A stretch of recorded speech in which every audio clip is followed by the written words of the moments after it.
Students good morning. आज के इस वीडियो में हम लोग ग्रामर का जो हमारा चैप्टर कंटिन्यू है वर्ब्स ट्रांजिटिव एंड इनट्रांजिटिव वो कंटिन्यू करेंगे।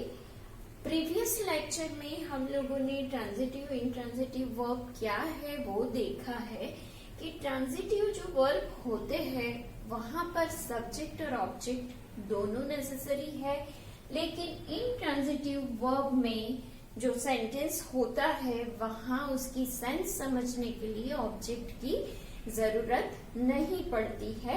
अब हम आगे कंटिन्यू करेंगे। इसकी हम लोगों ने एक्सरसाइज ए बी फिनिश कर दी है। वहां कौन से ट्रांजिटिव है कौन से इनट्रांजिटिव वर्ब है वो हम लोगों ने देखा था। अब जो है कुछ आपके यहाँ पर पॉइंट, तो most transitive verbs take single object. Mostly जो ट्रांजिटिव वर्ब होते हैं वो सिंगल ऑब्जेक्ट रहता है वहां पर, लेकिन कुछ एक्सेप्टेबल है कि वो जो वर्ब्स होते हैं वहां पे दो ऑब्जेक्ट होते हैं, जैसे कि accept, give, ask, promise, tell. ये जो वर्ब है intransitive transitive take two objects. वहां पर दो ऑब्जेक्ट रहते हैं, one object for person and one object for things. पर्सन में या तो एनिमल भी होता है तो कुछ भी है, लेकिन दो ऑब्जेक्ट रहते हैं, एक पर्सन होता है और दूसरा थिंग, एक लिविंग और एक नॉन लिविंग होता है। उसका यहाँ पर मैंने एक एग्जाम्पल लिया है, I gave Tommy a bone.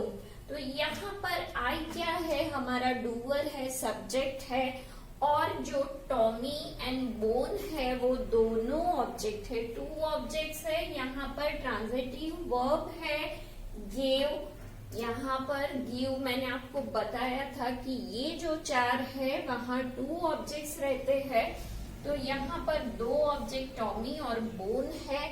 और बोन जो है बोन वो डायरेक्ट ऑब्जेक्ट है जो हमें बताता है कि क्या, वो हमें किसका आंसर करता है, व्हाट और हुम का। तो उसका जब हमें वर्ब के बाद आंसर मिलता है उसे हम डायरेक्ट ऑब्जेक्ट कहेंगे। तो यहाँ पर ये जो है बोन वो डायरेक्ट ऑब्जेक्ट है और टॉमी इनडायरेक्ट ऑब्जेक्ट है हमारा। तो indirect object comes generally before the direct object. वो जनरली इनडायरेक्ट ऑब्जेक्ट जो होता है वो डायरेक्ट ऑब्जेक्ट के पहले आता है। I gave a bone to Tommy, ऐसे भी हम लिखते हैं। यहाँ पर जो टू है वो हमारा क्या है, प्रेपोजिशन है। तो ये जो टॉमी है वो किसका ऑब्जेक्ट बना, प्रेपोजिशन टू का ऑब्जेक्ट बना। टॉमी वो हमारा इनडायरेक्ट ऑब्जेक्ट है, लेकिन वो प्रेपोजिशन जब यूज करते हैं तो वो उसका ऑब्जेक्ट बन जाता है। आई गेव टू टॉमी, यहाँ पर अ बोन वो डायरेक्ट ऑब्जेक्ट है। डायरेक्ट ऑब्जेक्ट इनडायरेक्ट ऑब्जेक्ट के पहले आया है जब हम प्रेपोजिशन यूज करते हैं तब। अब कुछ और points, indirect object becomes the object of preposition to. वो मैंने आपको बताया कि ये जो टॉमी है वो टू का क्या बना, ऑब्जेक्ट बना। टू वो प्रेपोजिशन है। Most verb can be use both transitively as well as intransitively. कुछ जो वर्ब है वो दोनों में हम यूज कर सकते हैं। जैसे कि यहाँ मैंने एक एग्जाम्पल आपको दिया है, the car stop suddenly, the hesitated passenger stop the train. यहाँ पर स्टॉप जो है वो वर्ब है। यहाँ पर वो आप देखोगे तो वो इनट्रांजिटिवली यूज हुआ है, लेकिन सेकेंड सेंटेंस में वो ट्रांजिटिवली यूज हुआ है, क्योंकि यहाँ पर ऑब्जेक्ट द ट्रेन है तो वर्ब एक ही है, लेकिन एक सेंटेंस में वो ट्रांजिटिवली यूज हुआ है और दूसरे सेंटेंस में वो इनट्रांजिटिवली यूज हुआ है। तो कुछ ऐसे वर्ब्स होते हैं जो दोनों तरह से हम यूज कर सकते हैं। Sometimes the subject and the object refer to the same person or thing.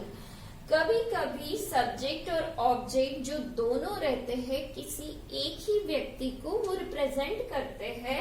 तो यहाँ पर ये एग्जाम्पल है द बॉय हर्ट हिमसेल्फ. तो ये एक रिफ्लेक्सिव है. यहाँ पर बॉय हिमसेल्फ, बॉय ने खुद को हर्ट किया. तो यहाँ बॉय और हिमसेल्फ ये सब्जेक्ट है और ये वैसे देखा जाए तो ऑब्जेक्ट है, लेकिन वो सेम पर्सन को रिप्रेजेंट करता है. In above case the verb is use reflexively. ये जो वर्ब है वो रिफ्लेक्सिवली मतलब दोनों के लिए यहाँ पर यूज होता है. तो आपको जनरली डायरेक्ट ऑब्जेक्ट क्या है और इनडायरेक्ट ऑब्जेक्ट क्या है वो देखना है, जो कि हम वर्ब के बाद जो यूज होते हैं, जो ऑब्जेक्ट यूज हुआ है वो किसका आंसर बनता है, व्हाट का मिलता है, हुम का मिलता है, उसके हिसाब से हम देखेंगे कि वो डायरेक्ट ऑब्जेक्ट है या इनडायरेक्ट ऑब्जेक्ट है. तो ये कुछ इंट्रोडक्शन थी. अब हम जो एक्सरसाइज आगे है वो कंटिन्यू करेंगे. अब आपकी एक्सरसाइज बी है. यहाँ पर आपको कुछ सेंटेंसेस दिए हैं, वहां क्या करना है, अंडरलाइन द डायरेक्ट ऑब्जेक्ट. यहाँ पर ट्रांजिटिव सेंटेंसेस है और वहां पर हमें डायरेक्ट ऑब्जेक्ट और इनडायरेक्ट ऑब्जेक्ट का दोनों का क्या साइन करना है. अंडरलाइन द डायरेक्ट ऑब्जेक्ट, जो डायरेक्ट ऑब्जेक्ट है उसके लिए अंडरलाइन करनी है. And circle the indirect object, indirect object पर आपको सर्कल बनाना है. तो यहाँ पर है she gave the book to me. she gave what? तो what का जो आंसर है वो हमारा डायरेक्ट ऑब्जेक्ट है. तो यहाँ पर the book हमें अंडरलाइन करना है डायरेक्ट ऑब्जेक्ट को. तो मैं यहाँ पर the book वो डायरेक्ट ऑब्जेक्ट है, फिर भी यहाँ पर डी लिखूंगी. और to me, तो ये जो me है वो इनडायरेक्ट ऑब्जेक्ट है यहाँ पर. तो वो टू प्रपोजिशन को रिप्रेजेंट करता है, इसीलिए ये जो हमारा है वो है इनडायरेक्ट ऑब्जेक्ट. अब second, he gave her a ring. He gave what? तो उसका आंसर है अ रिंग.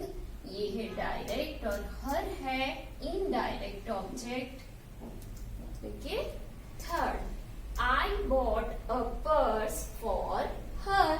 तो यहाँ पर प्रेपोजिशन है हर के लिए. तो हर जो है एक ऑब्जेक्ट बना, लेकिन इनडायरेक्ट ऑब्जेक्ट है, तो हम हर पर सर्कल करेंगे.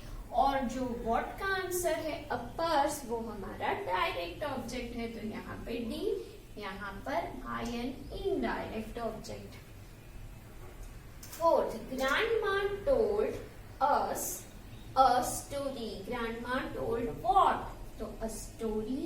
और ये है डायरेक्ट ऑब्जेक्ट और अस है indirect object. The principal gave me a prize. यहाँ पर मी एंड प्राइज है. A prize is a direct object and me is a indirect object. Okay. Kavita wrote a letter to him. यहाँ पर a letter जो है वो है direct और him वो है indirect. 7, sheep give us wool. sheep give what?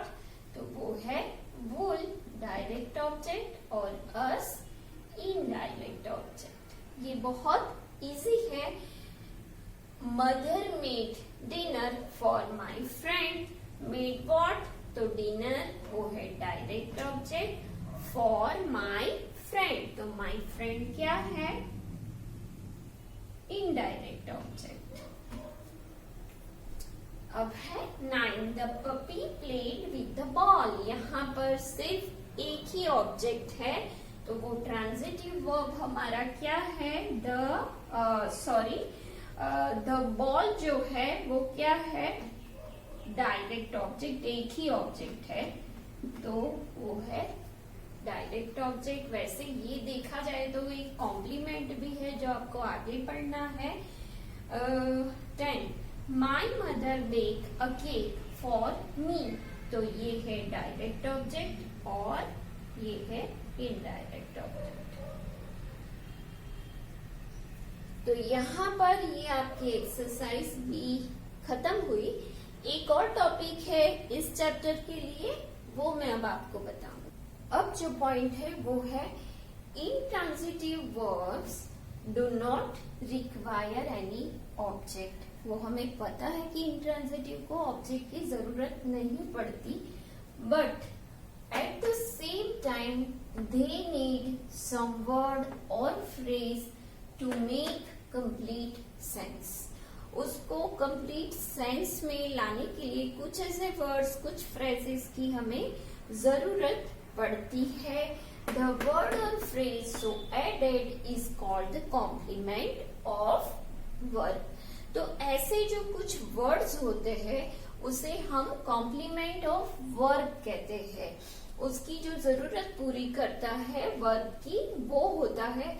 ऐसा नहीं है कि ऐसे ही कुछ इंट्रांजिटिव वर्ब हमें दिए जाते हैं तो दो ही अक्षर में, यहाँ पर है सेम, इज, ये सारे जो है इंट्रांजिटिव वर्ब है, लेकिन आप इसे समझ नहीं पाएंगे। सेम, इज क्या है? Intransitive. The book are, the child continue, तो आप इससे कुछ समझ नहीं पा रहे हो। ये इंट्रांजिटिव वर्ब है लेकिन समझ आप कुछ नहीं पा रहे हो, तो उसको समझने के लिए हमें ऐसे कुछ वर्ड्स उसमें ऐड करने पड़ते, कुछ फ्रेज ऐड करने पड़ते हैं ताकि हम समझ सके कि ये एक सेंसफुल सेंटेंस है। तो यहाँ पर सैम इज अ बैंकर, या तो अ टीचर। तो ये जो है वर्ड अ बैंकर वो एक कॉम्प्लीमेंट है वर्ब का, इसका कॉम्प्लीमेंट है। The books are our best friends, और the books are of no use. ये जो बुक्स है उसका कोई यूज नहीं, तो ये जो है वो कॉम्प्लीमेंट्स है जो कि पूरी हमें पता है सब्जेक्ट और प्रेडिकेट होते हैं। तो प्रेडिकेट को हमें पूरा जब करना होता है तो हम उसमें कुछ वर्ड्स, कुछ फ्रेजेस ऐड करते हैं। ये बात हमने सब्जेक्ट और प्रेडिकेट में सीखा हुआ है। यहाँ पर है द चाइल्ड कंटिन्यूड, क्या? क्राइंग बीटरली।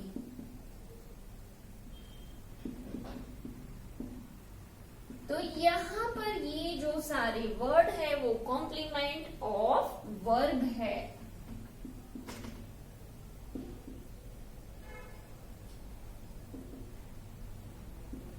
तो ये भी एक टाइप है इंट्रांजिटिव। तो कुछ ऐसे सेंटेंस है वो हमें पता है कि ये इंट्रांजिटिव ही है, लेकिन उसमें वो क्या है, कौन से वर्ड है जो कॉम्प्लीमेंट ऑफ वर्ब है। तो यहाँ रॉब हैज फॉलन इल, तो यहाँ पर जो ये है रॉब हैज फॉलन से दिया जाएगा। तो ये जो इल है वो क्या है? कॉम्प्लीमेंट है, कॉम्प्लीमेंट ऑफ वर्ब, क्योंकि ये एक इंट्रांजिटिव है। ओके, क्योंकि यहाँ पर कोई सब्जेक्ट ऑब्जेक्ट नहीं है। अभी ये सेकेंड है, दे आर अस्लीप, तो यहाँ पर भी आर के बाद ये जो है वो क्या है? Complement of verb. Our children like what, तो एप्पल्स, तो ये क्या है? ऑब्जेक्ट है, लेकिन ये है ट्रांजिटिव वर्ब।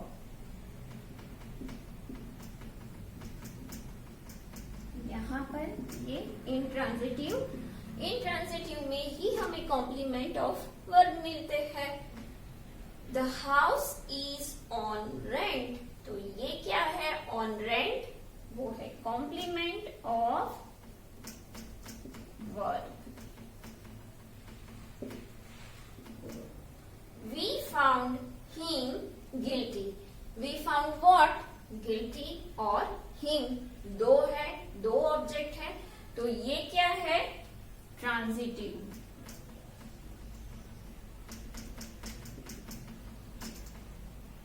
यहाँ पर है द न्यूज, यहाँ पर मैं 2 कर रही हूँ कि 2 ऑब्जेक्ट है हमारे, इसीलिए ट्रांजिटिव है। द न्यूज सीम्स ट्रू, तो यहाँ पर ये जो ट्रू है सीम्स के बाद, तो वो क्या है, कॉम्प्लीमेंट ऑफ वर्ब। और लास्ट जो 7th नंबर है, the boy rang the bell, what rang the boy, तो वहां पर होगा द बेल, ये ट्रांजिटिव वर्ब है। तो ऐसे हम लोगों ने इस चैप्टर में ट्रांजिटिव इंट्रांजिटिव वर्ब देखा, और जो 3rd नंबर पर है वो है कॉम्प्लीमेंट ऑफ वर्ब भी देखा। ट्रांजिटिव जो वर्ब होते हैं उसमें जो कुछ अलग तरीके के 4 जो है वो 2 ऑब्जेक्ट्स लेते हैं, वो भी एक आज के टॉपिक में हम लोगों ने सीखा। तो आपका जो ये ग्रामर का ट्रांजिटिव इंट्रांजिटिव वर्ब है, ये चैप्टर आज फिनिश होता है। और आज मैंने जो भी आपको कराया है वो थ्योरी और एक्सरसाइज बी और सी पूरी आपको कंप्लीट करके नोटबुक में लिखनी है। तो ये आपका होमवर्क है।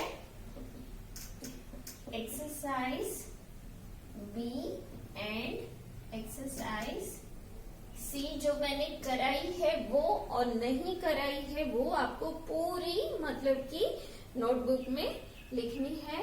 तो नेक्स्ट वीडियो में हम नए और एक टॉपिक के साथ मिलेंगे, तब तक के लिए बाय बाय।